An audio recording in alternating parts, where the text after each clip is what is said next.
សម្រាប់ខ្ញុំដែលនឹងក្រងចូលនិវត្តន៍នៅប្រហែលឆ្នាំខាងមុខនេះនៅពេលដែលបានឮដំណឹងហើយក៏បានឃើញព័ត៌មានមួយចំនួនដែលជាការផ្ដួចផ្ដើមរបស់សម្ដេចតេជោលោកប្រមូលយកនិវត្តជនដាក់ចូលជាមួយនឹងសមាគមអតីតយុទ្ធជនអញ្ចឹងសម្រាប់ខ្ញុំគិតថាគឺល្អមែនតើហើយខ្ញុំមានការសប្បាយរីករាយពេញចិត្តនឹងគ្រប់គ្រងចំពោះគំនិតនេះខ្លាំងមែនតើសួរថាហេតុអីបានជាខ្ញុំសប្បាយខ្ញុំត្រេកអរចាពីព្រោះបង្ហាញឲ្យឃើញថាសម្ដេចលោកជាថ្នាក់ដឹកនាំហើយបើនិយាយទៅសម្រាប់លោកគឺជាបិតាសន្តិភាពនិងអភិវឌ្ឍប្រទេសកម្ពុជាយើងដែលលោកមិនទុកកូនចៅចោលទោះបីជាចូលនិវត្តន៍ហើយក៏ដោយលោកអោបកសោបមកនៅក្រោមឆ័ត្រតែមួយនេះគឺល្អណាស់នៅក្រោមដំបូលសន្តិភាពតែមួយហើយបើយើងគិតថាដូចជាឪពុកម្ដាយទោះបីជាកូនមានប្តីប្រពន្ធមានកូនមានចៅហើយក៏ដោយក៏នៅតែអោបកសោបយកមកគិតគូរចាការគិតគូរបែបនេះគឺជាទឹកចិត្តដ៏ល្អប្រពៃដែលយើងខ្ញុំជាកូនចៅនឹងគឺត្រូវតែអរគុណដឹងគុណមានចេញពីសន្តានចិត្តពិតចាចំពោះទស្សនៈខ្ញុំបាទផ្ទាល់គឺមានក្តីរំភើបរីករាយព្រោះថាពីមុនយើងបានចូលបម្រើការងារជាមួយនឹងសម្ដេចនាយកតាំងពីគ្រាដែលលំបាកតើយើងចូលនិវត្តន៍ហើយសម្ដេចលោកនៅយកចិត្តទុកដាក់និងមន្ត្រីដែលជួយវត្តទាំងអស់ទៀតហើយជាពិសេសលោកជាប្រធានទៀតចូលឲ្យថាយើងខ្ញុំបានដឹងនឹងនេះតែខ្ញុំបាទទស្សនៈផ្ទាល់ខ្លួនគឺមានការរំភើបរីករាយបាទបែរថាលោកនៅជាមេកើជាអ្នកដែលយកចិត្តទុកដាក់និង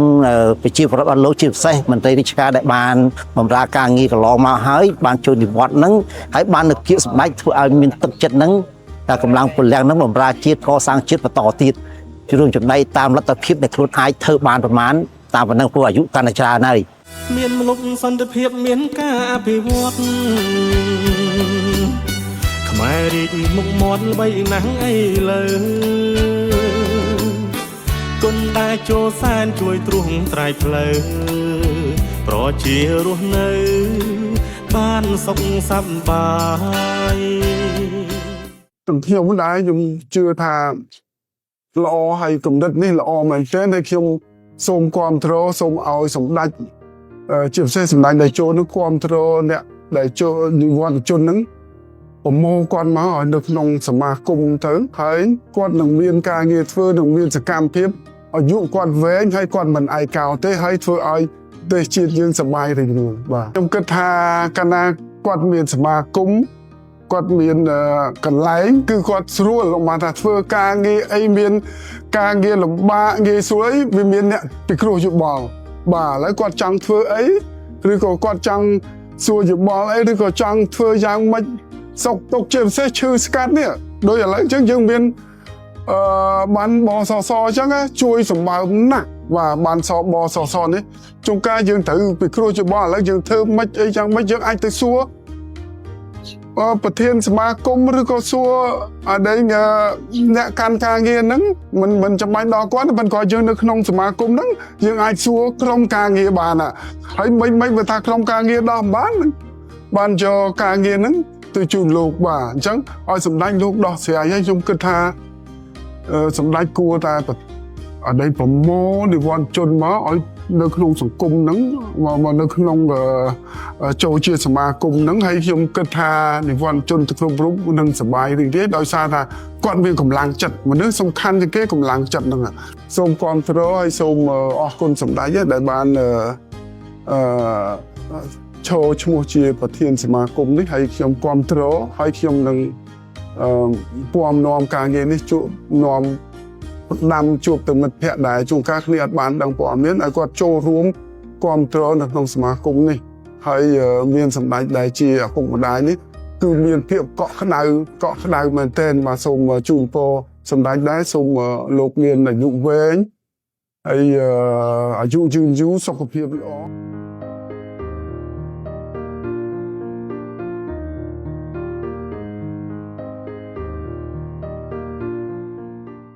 ខ្ញុំមិននឹកស្មានថាសម្ដេចនឹងបានប្រមូលផ្ដុំបានប៉ុណ្នេះគឺពួកខ្ញុំមានសំណាងជាទីបំផុតហើយដែលបានជួបថ្នាក់ដឹកនាំដូចជាសម្ដេចហើយខ្ញុំបញ្ជូនប៉ុណ្នេះហើយខ្ញុំសង្ឃឹមថាខ្ញុំកក់ក្ដៅជាមួយលោកខ្លាំងណាស់ខ្ញុំនៅក្រោមមលុបដ៏ត្រជាក់ប្រមូលគិតគូរដល់កូនចៅទាំងអស់ដែលលោកមិនដែលបោះបង់សម្បើតែប្រជាពលរដ្ឋគាត់ម្នាក់ណាទាំងអស់គឺគាត់គិតគូរហើយបញ្ជនគាត់ក៏នឿយហត់ច្រើនមកហើយគាត់កសាងប្រទេសជាតិតាំងពីលេខ0ជាពលរដ្ឋនៅប្រទេសយើងទាំងអស់គឺមានសំណាងហើយដែលកើតមកបានលោកជាថ្នាក់ដឹកនាំជាមលុបមួយសម្រាប់យើងរស់កក់ក្ដៅជាមួយលោកខ្លាំងណាស់លោកគិតទាំងអស់មិនដែលបោះបង់ចោលពួកយើងទេចាខ្ញុំអរគុណណាស់ខ្ញុំគ្រាន់តែដឹងដំណឹងឮថាសម្ដេចពុកសម្ដេចតេជោលោកមានប្រសាសន៍ជួយដល់សមាគមចូលនិវត្តន៍អមន្ត្រីចូលនិវត្តន៍នេះខ្ញុំសប្បាយចិត្តខ្ញុំរំភើបខ្ញុំនឹកគុណសម្ដេចខ្ញុំស្រឡាញ់ពេញចិត្តរកអ្វីព្រាបគ្រាហើយខ្ញុំនិយាយអត់ចង់ចាច់ខ្ញុំសប្បាយចិត្តថ្ងៃនេះដែលដឹងថាសម្ដេចបានដឹងដំណឹងថាសម្ដេចលោកបានចាប់អារម្មណ៍ជួយអ្នកចូលនិវត្តន៍ណាចាកូនណាចាដូចរូបខ្នងខ្ញុំជាដើមចឹងខ្ញុំរំភើបខ្លាំងណាស់ខ្ញុំអរខ្លាំងណាស់អញ្ចឹងសូមថ្លែងអំណរគុណដល់សម្ដេចពុកសម្ដេចម៉ែសម្ដេចតេជោសម្ដេចបវរលោកជំទាវទាំងអស់ក្នុងជួររាជរដ្ឋាភិបាលខ្ញុំសូមគាំទ្រអស់ពីទឹកចិត្តជីវិតខ្ញុំខ្សាយបើបំរើអរគុណដល់សម្ដេចទាំងស្រុង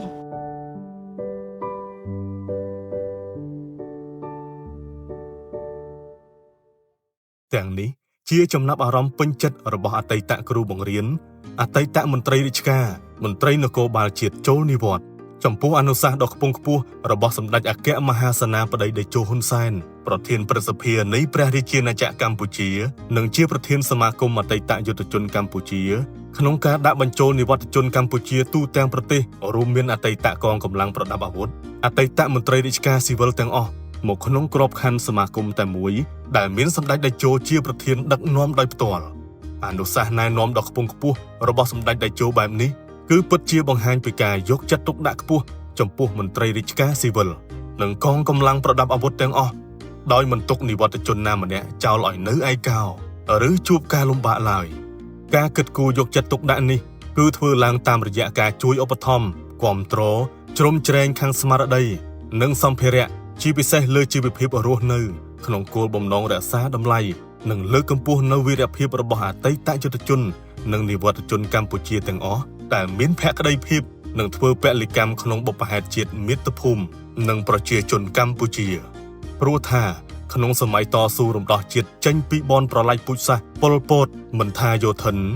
ឬមន្ត្រីរាជការស៊ីវិលគ្រូបង្រៀននោះទេគឺសុទ្ធតែបានធ្វើពលិកម្មដៃកាន់កំភ្លើងចូលរួមរំដោះជាតិនិងចូលរួមកសាងជាតិឲ្យមានការអភិវឌ្ឍរហូតមកដល់បច្ចុប្បន្ននេះ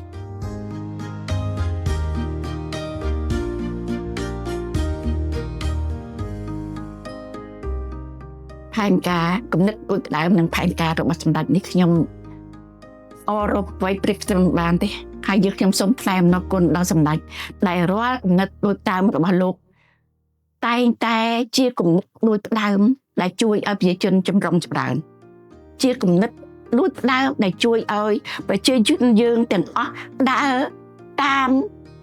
ការអភិវឌ្ឍរបស់លោកវិញណានិងគំនិតយុទ្ធសាស្ត្ររបស់លោកចារូបខ្ញុំសប្បាយចិត្តណាស់ចាជាមួយនឹងផែនការនិងគំនិតឧស្សាហ៍របស់លោកចាសូមជូនពរឲ្យសម្ដេចនឹងនៃសម្ដេចបវរចាសូមឲ្យលោកមានសុខភាពល្អបច្ចុប្បន្នវែងយឺនយូរហើយសូមជួយការងារសពបែបយ៉ាងដើម្បីប្រទេសជាតិយើងសូមឲ្យបានចប់ជារៀងរហូតតទៅហើយលោកក៏សូមមានបច្ចុប្បន្នវែងបាននៅគ្រប់គ្រងកូនចៅមានមកលុបដល់តាចាចា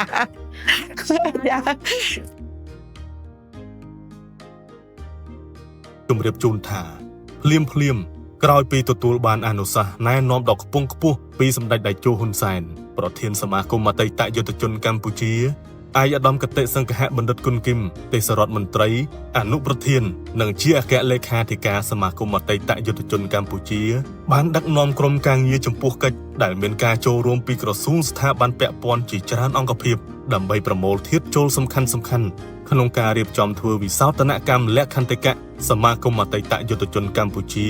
ដែលលក្ខន្តិកៈថ្មីរបស់សមាគមនឹងត្រូវសម្រេចអនុម័តដោយមហាសន្និបាតវិសាមញ្ញតំណាងសមាគមអតីតយុទ្ធជនកម្ពុជាទូទាំងប្រទេសនាថ្ងៃទី29 ខែកញ្ញាឆ្នាំ2025ក្រោមអធិបតីភាពដ៏ខ្ពង់ខ្ពស់របស់សម្ដេចអគ្គមហាសេនាបតីតេជោហ៊ុនសែនប្រធានសមាគម